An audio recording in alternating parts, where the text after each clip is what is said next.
Gorakhpur Lok Sabha seat से Samajwadi party और कांग्रेस की गठबंधन की प्रत्याशी काजल निषाद पिछले 2 दिनों से अस्वस्थ थी और उनका इलाज गोरखपुर के स्टार नर्सिंग होम में चल रहा था। पिछले 2 दिनों से डॉक्टरों की निगरानी में उनका इलाज चल रहा था, लेकिन आज अचानक उन्हें कार्डियक अटैक, हार्ट अटैक आने के बाद उन्हें लखनऊ रेफर कर दिया गया।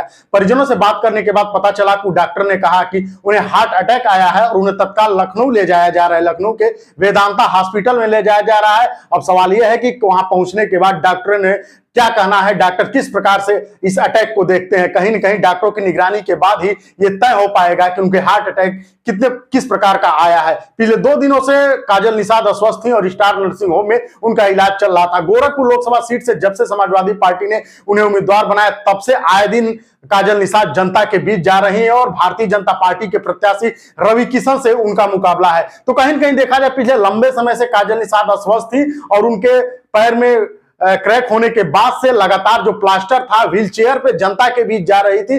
पिछले कुछ समय से जब थोड़ा बहुत सुधार देखने को मिला तो उन्होंने छड़ी के माध्यम से जनता के बीच जाके अपने आप को प्रस्तुत किया, जनता के बीच लगातार बनी रही। यही कारण है कि उनकी लोकप्रियता में लगातार इजाफा हो रहा था और कहीं न कहीं समाजवादी पार्टी कांग्रेस गठबंधन के प्रत्याशी को लोग ये कह रहे थे कि चुनाव में परिणाम जो भी हो, लेकिन काजल निषाद एक बेहतर उम्मीदवार के रूप में चल रहे, एक बेहतर प्रत्याशी के रूप में चल रही है और बेहतर चुनाव लड़ रही, बेहतर मुकाबला करेंगी। उनके आने के बाद से भारतीय जनता पार्टी के उम्मीदवार रवि किशन जो है वो काफी हारतोड़ मेहनत करने लगे थे। तो कहीं न कहीं विपक्ष के प्रत्याशी को जनता के बीच पाने के बाद से लगातार एक कयास लगाए जा रहे थे कि गोरखपुर लोकसभा सीट के जो समीकरण है वो पिछले चुनावों से काफी बदलते हुए नजर आ रहे थे और यही कारण था कि काजल निषाद की लोकप्रियता लगातार बढ़ रही थी। हालांकि अब उनकी तबीयत खराब होने के बाद देखा जाए तो समाजवादी पार्टी अब क्या फैसला लेती है। कहीं न कहीं उन्हें अस्वस्थ होने के कारण लंबे समय तक अब स्वास्थ्य लाभ लेने के लिए जरूर उन्हें आराम की जरूरत होगी